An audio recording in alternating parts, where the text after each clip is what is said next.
Dear students, welcome to Alam English World. This is the day one of the classes. So today I will teach you the basic things of the English grammar so that you might understand and learn something better.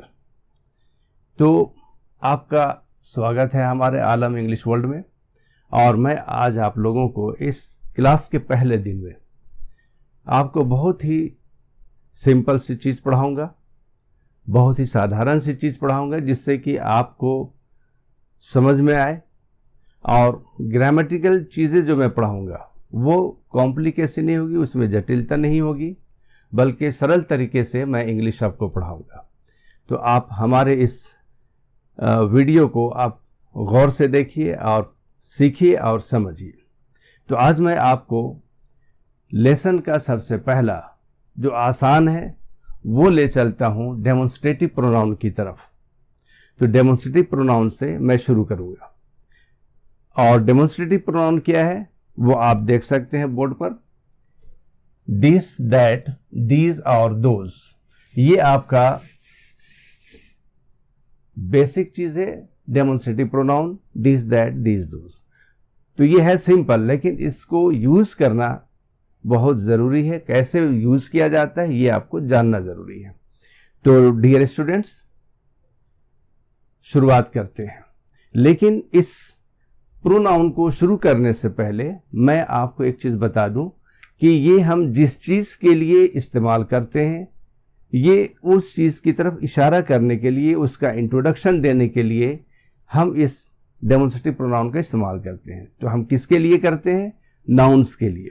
अब आप कहोगे noun क्या होता है? तो एक simple सी चीज़ है, मैं आपको बता दूं कि नाउन्स जो भी होते हैं, नेमिंग वर्ड्स आप जानते हो। नेमिंग वर्ड्स, जिस चीज़ का हमने नाम दे रखा है या किसी भी चीज़ को जो अपने आसपास देखते हो, आप अपने कमरे में बैठे हुए हो तो कमरे के आसपास में बहुत सारी चीज़ें हैं, जैसे टेबल है, चेयर है, आपके बुक्स हैं, आपके पेन्स हैं, विंडोज़ हैं, डोर्स हैं, ये और भी बहुत सारी चीज़ें होती हैं।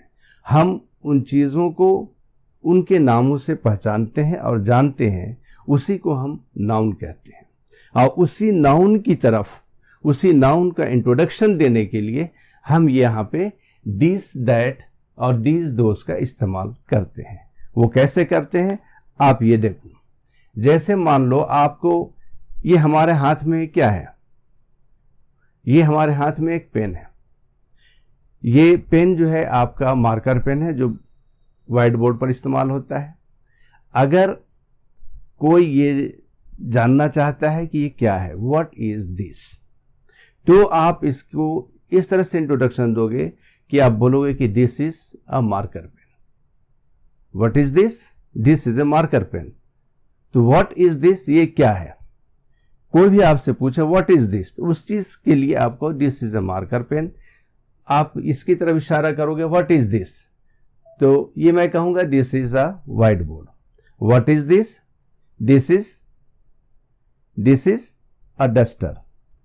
उसी तरह से व्हाट इज दिस, तो दिस इज अ पेन। तो यहां पे किसी भी चीज की तरफ आप अगर इशारा करते हो, किसी चीज का इंट्रोडक्शन देते हो, तो वहां पे दिस का यूज किया जाता है। यहां तक कि आपके अगर दोस्त आ जाए और मैं आपसे ये पूछूं तो आप कहोगे कि दिस इज माय फ्रेंड, आप उसका इंट्रोडक्शन कैसे दोगे?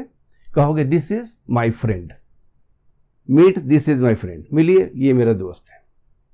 तो इस तरीके से इंट्रोडक्शन दिया जाता है, दिस का यूज हम करते हैं। तो कुछ और एग्जाम्पल रिटर्न में चलते हैं। जैसे यहां पे दिस, अब ये आपको जानना जरूरी है कि दिस का यूज हम कहाँ करते हैं। तो दिस का यूज हमेशा नजदीक की चीजों की तरफ होता है। Means you have to use the word this to give an indication to the things which is near to you. Have you understood? तो जो नजदीक की चीज है उसकी तरफ इशारा करने के लिए आप दिस का यूज करोगे। जैसे मान लो कि यहां पे मैंने एक उंगली बना दी जिससे आप इशारा कर रहे हो आपके सामने पड़ी हुई एक कुर्सी की। तो अगर कोई कहे व्हाट इज दिस, क्या कहोगे? What is this?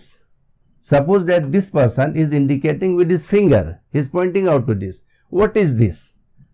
वो इशारा कर रहा है कुर्सी की तरफ, व्हाट इज दिस? तो आप कहोगे दिस इज अ चेयर। क्या कहोगे आप?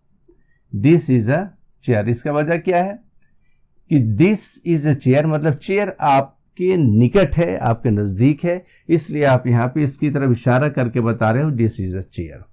इसी तरह से मान लो हमारे सामने एक पेड़ है, तो मैं क्या कहूंगा?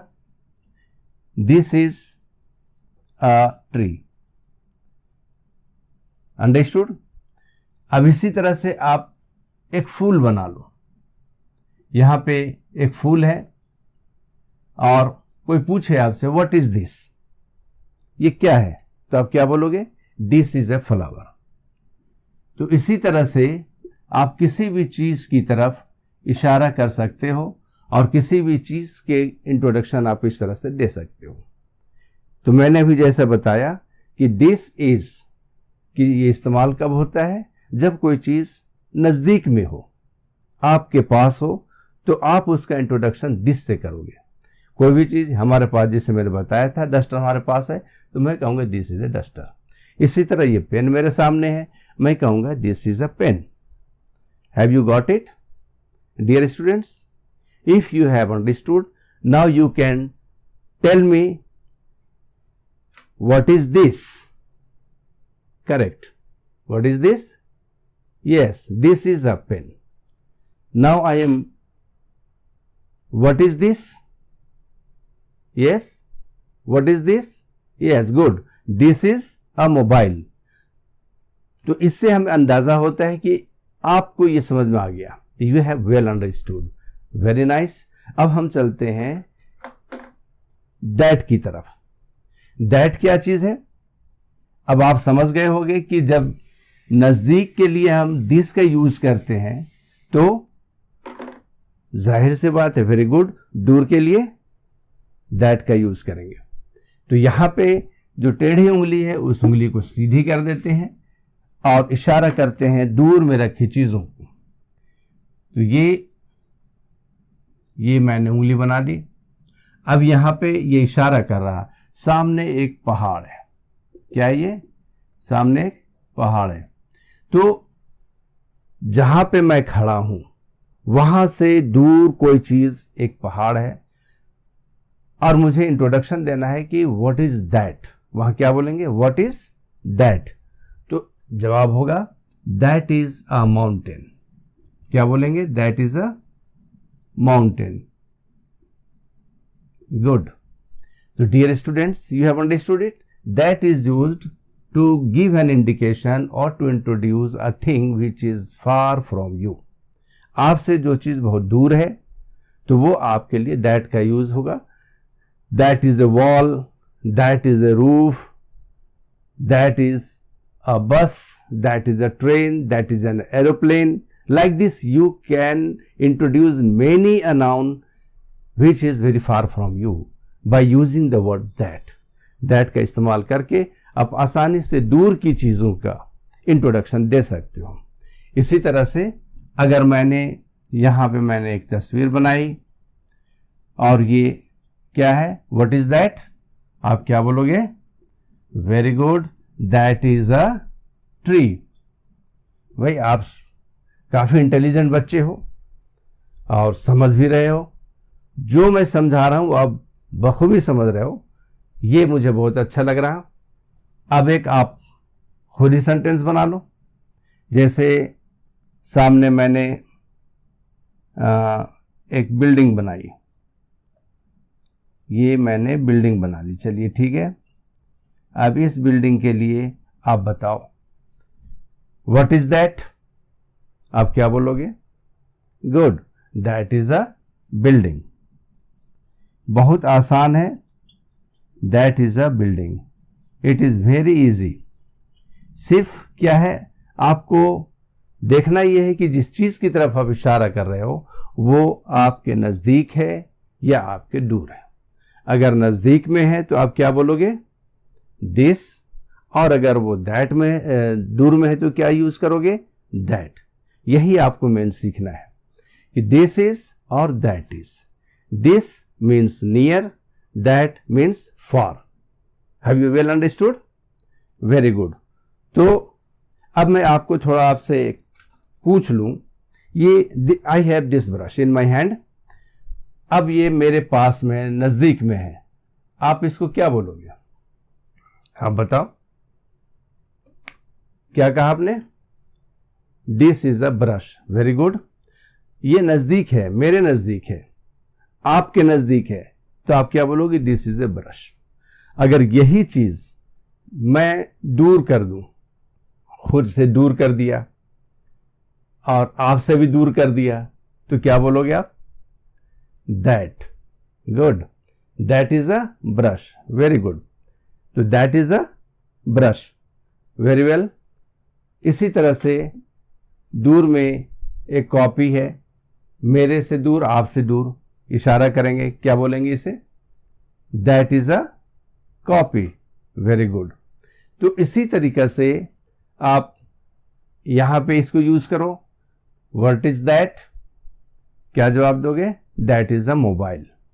तो like this all the sentences that you want to make with this and that, by seeing the things which is near or far, you can easily make the sentences, and you can say this is the chair, this is the table, this is the room, this is the bottle, this is the almirah, this is the whiteboard। इसी तरीका से दूर की चीजों के लिए आप बोलोगे that is a boy, that is a girl, that is a window, that is a ventilation, that is a bulb, that is a switchboard, that is cooler। like this आप जो भी चाहो बोल सकते हो, यानी कि आपने दिस और दैट का यूज समझ लिया। तो ये हमेशा नजदीक और दूर के साथ साथ सिंगल चीजों की तरफ इशारा करता है, ये भी आपको ध्यान में रखना है। Keep in your mind, don't forget. ये नहीं कि नजदीक में कोई भी चीज आ जाए तो दिस कर दे, दैट कर दे, नहीं। ये भी देखना है कि जिस चीज की तरफ आप इशारा कर रहे हो वो अनकाउंटेबल है या काउंटेबल है। यानी काउंटेबल गिनने वाला है, जिसको आप गिनती कर सकते हो, और वो सिंगुलर है कि प्लूरल है, यह भी आपको देखना है। तो सिंगुलर प्लूरल जो भी होता है वो काउंटेबल ही होता है। तो अगर हमारे पास कोई एक चीज है तभी हम बोलेंगे this is a marker pen, ठीक है। और दूर में कोई एक चीज है तभी बोलेंगे उसको that is a television, that is a cooler, that is a building, that is a shirt, that is a moon. कब बोलेंगे? जब वो सिंगल हो। अगर एक स्टार है आप पूरे आसमान में, तो आपको दैट इज ए स्टार, दूर में है इसलिए। तो ये जान लो कि जिस चीज की तरफ इशारा करते वो नाउन है और वो काउंटेबल है, उसमें वो सिंगुलर है या प्लूरल है। सिंगल मतलब सिंगुलर और एक से जितना ज्यादा हो जाए वो प्लूरल। अब हम चलते हैं आपको लेकर के प्लूरल की तरफ। Okay, yes. तो डियर स्टूडेंट्स, अब हम चलते हैं प्लूरल नाउन की तरफ, दीज और दोज की तरफ। अब यहाँ पे आपको देखना ये है कि दीज और दोज का इस्तेमाल हम कैसे करते हैं। तो आपने अब तक दिस और दैट का अच्छी तरह से यूज समझ लिया है, तो अब दीज दोज समझने में प्रॉब्लम नहीं है। You must not have to face any problem in it, so please concentrate on it. जैसे मान लो अगर यहाँ पे आपको दिस सिंगुलर के लिए इस्तेमाल होता है, तो दिस किसके लिए इस्तेमाल होगा? प्लूरल के लिए। मान के चलो आप हमारे पास एक ब्रश है, तो मैंने यहाँ पे इसको कहना है कि दिस इज अ ब्रश। लेकिन अगर यहाँ पे ब्रश की तादाद ज़्यादा हो जाए, 2 हो जाए या फिर 3 हो जाए या इससे जितना भी ज़्यादा हो जाए, ये नाउन ब्रश जो है ये अब अपने प्लूरल के रूप में आ चुका है। ये जो ब्रश है ये किस रूप में है? प्लूरल में, यानी एक से ज़्यादा है। सिंगल अब नहीं है जिसको हम सिंगुलर कहें, अब ये एक से ज़्यादा है। एक से ज़्यादा में 2 और 3 हो गए, 30 भी हो सकते हैं, 300 भी हो सकते हैं। ये सब को हम कहेंगे प्लूरल। तो जब नाउन प्लूरल हो तो उसकी तरफ इशारा करने के लिए हम क्या करेंगे, दीज का इस्तेमाल करेंगे।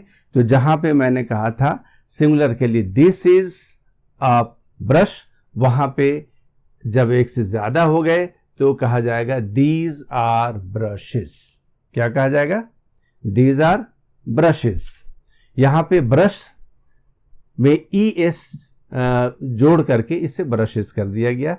चूंकि सिंगुलर से जब प्लुरल में हम कन्वर्ट करते हैं किसी नाउन को तो उसमें S या ES जोड़ा जाता है। ये मैं आगे आपको बताऊंगा, लेकिन फिलहाल हमें दीज और दोज पर कंसंट्रेट करना है, साथ साथ नाउन को भी प्लुरल में बदलना है। और अब देखिए, जैसे यहाँ पे एक उंगली है तो आप क्या कहोगे, दिस इज अ फिंगर। लेकिन अगर ये 5 उंगली की तरफ इशारा करना है तो आप क्या बोलोगे, दीज आर फिंगर्स। फिंगर में S आपको जोड़ना पड़ेगा, तो दीज आर फिंगर्स। इसी तरह से अब मान के चलो कि यहां पे चेयर कितने हैं, एक से ज्यादा चेयर है, मोर देन 1 चेयर। तो यहां पे अगर हम इशारा करते हैं, उंगलियों का इशारा करते हैं यहां पे, तो क्या कहा जाएगा, दीज आर चेयर्स। यहां पे एक चीज आपने देखा, जहां दिस था वहां इज लगा, और जब दीज आ गया तो यहां पे आर का भी यूज हो गया। तो ये दीज के साथ आर लगाना है, और दीज आर, जब चेयर हम बोल रहे हैं तो चेयर में S भी लगाना है, ये प्लुरल की साइन है। तो these are chairs, is it right. इसी तरीके से अगर बहुत सारे पेड़ मैं बना दूं, बहुत सारे पेड़ की तरफ इशारा करना हो, तो आप क्या करोगे, आप बोलोगे व्हाट आर दीज। कोई क्वेश्चन करे, आप भी क्वेश्चन कर सकते हो, व्हाट आर दीज, ये क्या है। तो आप जवाब दोगे दीज आर ट्रीज। ट्री में भी S लगाना है, तो दीज आर ट्रीज। इसी तरह से अगर पेन है, पेन हमारे पास कुछ ज्यादा पेन है, तो आप देख लो, इस पेन की तरफ भी इशारा करने के लिए हमें दीज का इस्तेमाल करना है। यहां पे 2 पेन मैंने बनाए, तो एक से ज्यादा ही है, वो भी प्लुरल में है, तो आप कहोगे these are pens. Is it right. अब ये दीज क्यों लगा, क्योंकि ये सारी चीजें हमारे निकट थी, आपके निकट थी, तो आपने दीज का यूज किया। जिस तरीके से चीज, कोई भी चीज आपके निकट में, if anything is near to you, you will use the word this to introduce it. In the same way, ठीक उसी तरह से जब बहुत सारी चीजें आपके नजदीक हों, एक से ज्यादा हो, प्लुरल में हो, तो आप वहां पे यूज करोगे दीज। यानी दीज आर, जो भी चीजें हैं उसको आप इंट्रोड्यूस करो। These are books, these are chairs, these are tables, these are cups, these are glasses, these are windows, these are ventilators. Like this you can make many sentences yourself without any problem. Just only keep in mind the distance the thing is. So now these के इस्तेमाल आपको समझ में आ गया। ठीक उसी तरीका से जब ये तमाम चीजें दूर में हों, आपसे दूर हों, मुझसे दूर हों, तो हम क्या बोलेंगे, वहां पे डोज का इस्तेमाल करेंगे। किसका इस्तेमाल करेंगे, डोज का। तो दूर की चीजों को जब हम इशारा करते हैं तो ऑटोमेटिक हमारी उंगली सीधी हो जाती है। My fingers become straight to indicate the thing. Understood. आप खुद भी कर सकते हो, कोई भी चीज इशारा करो, यूं हाथ को खड़ा करना पड़ेगा, that is, those are, like that. तो आप यहां पे उसी तरीके से, मान लो दूर में बहुत सारे पेड़ हैं, बहुत सारे पेड़ हैं। अब इन तमाम पेड़ों की तरफ हमें इशारा करना है और बताना है कि वो सारे पेड़ हैं। तो आप सिंपल बोलो दोज आर ट्रीज। क्या बोलोगे, those are trees. Very good. तो जब दूर में हो तो दोज का यूज करना है। ठीक उसी तरीका से हमारे पास बहुत सारे चेयर्स हैं लेकिन दूर में हैं, तो हम क्या बोलेंगे, दोज आर, आप भी बोलो those are correct, those are chairs, chair नहीं बोलना, उसमें एस बढ़ा के बोलना, those are chairs. This is the main thing. When you indicate to the things which are in plural but far from you, then you will have to use those. So those are used to introduce the things far from you. So those has been used here to indicate the chairs which are far from me, far from you. In the same way, the trees are there which are far from me, far from you. So you have used the word those. तो जब दूर में चीजें हो तो automatic है आपको use करना है दोज. अब मान लो आसमान, you can look at the sky, आसमान की तरफ देखो तो बहुत सारे तारे हैं. अब आपको इंट्रोड्यूस करना है तो अब क्या बोलोगे? दोज आर, क्या बोलोगे? Those are stars. Very good, you are very intelligent boys, you to understand, you have made it easy for me to teach. Those are chairs. So now you have well understood this, that we have to use the word those to indicate the things which are far from me, far from you. There I will use there. There I will use those. So those are chairs. In the same way, if I make the sentences like tables, I am going to draw the tables. So here some tables I am drawing, 2 tables I have drawn. Then 2 tables are also, it is not necessary that there should be more tables like 4, 5, 10, 100. I have drawn only 2, that is also in the category of plural noun. So the tables are in plural noun. We have to indicate to this thing. So when we indicate it, we will use the word those. Means those are tables. Very good. So you have well understood now the use of those. You can make many sentences. If I want to say about the window which is in plural, then what will I say? And it is far from me. Then what will I say? Yes, very good. Those are windows. And in the same way, some buses are there. That is in plural. There are more than one bus. Then what will you say? Good. Those are buses. Those are taxis. Those are cars. Those are aeroplanes. Those are ships. Those are stars. Those are books. Those are players. Those are boys. Like this you can make many sentences and you can easily introduce those things to your friend. What is that? What are those? Question जब आप करो तो ये question आपको करना है. जैसे मान लो सिंगुलर नाउन की तरफ आप किसी चीज के बारे में नहीं जानते हो कि क्या है, तो आप उसके लिए क्वेश्चन करोगे व्हाट इज दिस. अंडरस्टूड? क्या बोलोगे? Yes, very good. What is this. अगर दूर में कोई चीज है और आप उसको नहीं जानते वो क्या है, तो आप कैसे क्वेश्चन करोगे? What is that. Very good. जवाब फिर उसका दैट से ही शुरू होगा कि that is a chair, that is a table, that is a man, that is a boy, that is a girl, that is a tree, that is a Paul. In this way you can make sentences and you can speak out. तो इसी तरीके से चीजों को देखते हुए हम this, that और दिस दोस का इस्तेमाल करते हैं. जब सिंगुलर हो तो सिंगुलर के लिए इस्तेमाल करेंगे, प्लुरल हो तो प्लुरल के लिए इस्तेमाल करेंगे, नज़दीक हो तो दिस, दैट, दिस नज़दीक के लिए, दिस नज़दीक के लिए, और दूर में हो तो वो दैट और दोस. ये आपका दिस और दोस का कंसेप्ट क्लियर हो गया. तो आप एक बार इसको रिवाइज कीजिए. मैं अगर पूछता हूं what is this, good, this is a finger.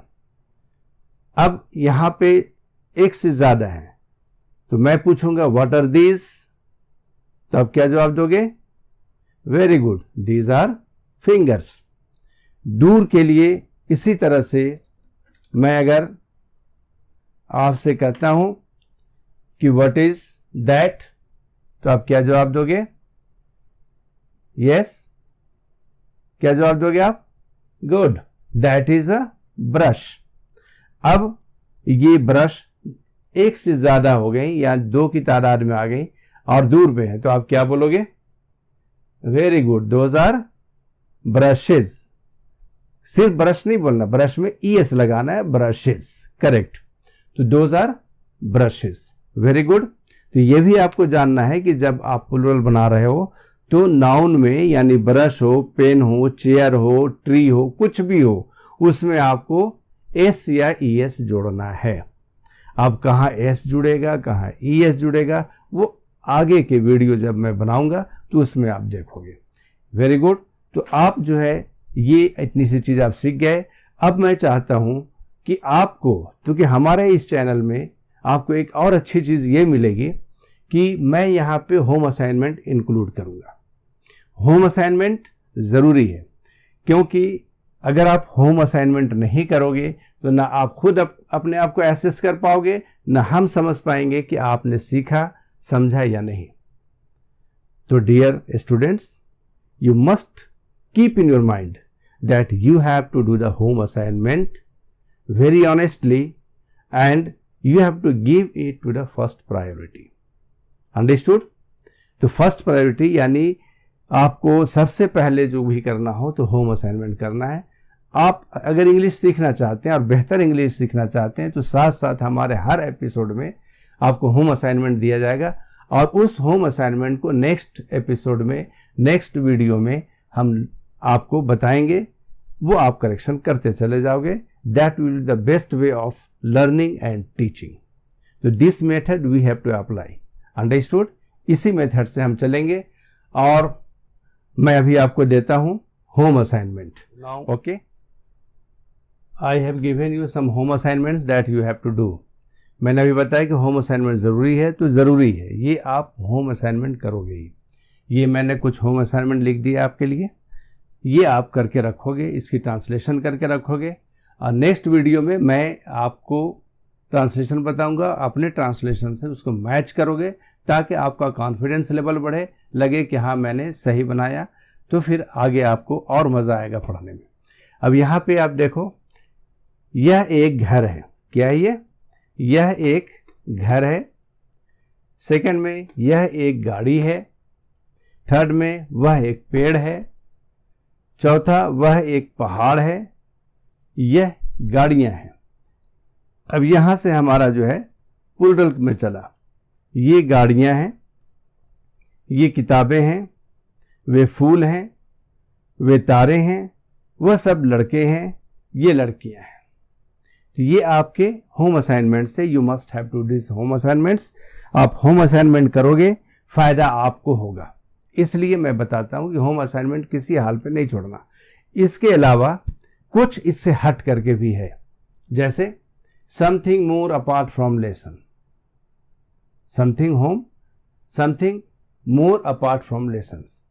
जो लेसन मैंने पढ़ाया आपका, दिस दैट दिस दोज, यानी कि डेमोस्ट्रेटिव प्रोनाउन जो मैंने पढ़ाया, उससे कुछ एक्स्ट्रा नॉलेज मैं आपको देना चाहता हूं जो आपके डेली यूज़ का है, डेली बेसिस पर है, आप इसको घर में यूज़ कर सकते हो। जैसे आपको कहना है किसी से कि नल खोल दो या नल खोलो, जैसे मुंह हाथ धोने के लिए बच्चे जाते हैं तो आप कहोगे नल खोलो, तो आप क्या बोलोगे? Turn on the tap. क्या बोलोगे? Turn on the tap. Turn के माने हुआ घुमाना। आप नल को क्या करते हो? घुमाते हो, उसके साथ सिर्फ ऑन लगाना है, टर्न ऑन द टैप, नल खोलो। उसी तरह जब आपने मुंह हाथ धो लिया तो आपको बोलना है कि नल बंद कर दो, तो आप ऑन के जगह सिर्फ ऑफ लगा दोगे तो वो बंद हो जाएगा। Turn off the tap. क्या बोलोगे? Turn off the tap. ये आप रोज़ाना इस्तेमाल करोगे तो इसकी प्रैक्टिस से आपकी स्पीकिंग पावर भी साथ साथ बढ़ेगी। दिस दैट दिस दोस्त तो होगा ही। वो कोई आपसे पूछता है, जैसे घर में आप ही अपने छोटे भाई बहन को घर में बोलते हो कि जाओ वहाँ पे नल है, वो नल कहाँ है? तो आपको वो देखो वो नल है, दैट इज़ द टैप। आप बोलोगे दैट इज़ द टैप, वहाँ पे आपका डैट का भी इस्तेमाल हो गया, that is the tap. Turn on the tap. क्या बोलोगे? That is the tap, turn on the tap. और जब वो हाथ मुंह धो ले तो आप कहोगे टर्न ऑफ द टैप। क्या बोलोगे? Turn off the tap. तीसरा है कि don't leave the tap running, यानी नल को खुला मत छोड़ो। अगर नल को खुला छोड़ते हो तो क्या होता है? पानी वेस्टेज होते हैं, पानी बहता रहता है और इस तरह से पानी वेस्ट चले जाते हैं। पानी की अभी बहुत ज़रूरत है दुनिया में, आपको पता ही है। इसीलिए हम जब भी नल का इस्तेमाल करें और मुंह हाथ धो लें, ज़रूरत पूरी हो गई तो आप फ़ौरन जो है नल को बंद कर दीजिए, भूल करके मत चले आइए, वरना पानी बहता चला जाएगा। आजकल क्राइसिस पानी की है, उससे भी हमें बचना है। तो यहाँ पे जब वो मान लीजिए मुंह हाथ धो लिए और धोने के बाद वो क्या किए कि नल को खुला छोड़ करके आ रहे हैं, आप फौरन कहोगे don't leave the tap running. क्या कहोगे? Don't leave the tap running, नल को खुला मत छोड़ो, यानी पानी बह रहा है उसको बंद कर दो, turn off the tap. Understood? ये हमारा अपना लेसन पढ़ाई से हट करके थोड़ा कुछ एक्स्ट्रा, ताकि आप इसको अपने घर में भी इस्तेमाल कर सकते हो। अब आपको मैं बोल दूं कि ये सारे तमाम चीज़ें जो मैंने पढ़ाई हैं, ये हमारा डे 1 का कोर्स है। ये बहुत अच्छे तरीके से आप अगर इसे पढ़ोगे तो आप बहुत कुछ सीखोगे, समझोगे। सो प्लीज़ आप हमारे इस चैनल को सब्सक्राइब कीजिए और ज़्यादा से ज़्यादा शेयर कीजिए। अगर किसी तरह की कोई दिक्कत या परेशानी आए तो आप कमेंट बॉक्स में जा कर के अपना ओपिनियन दे सकते हैं, अपनी राय दे सकते हैं। Thank you very much.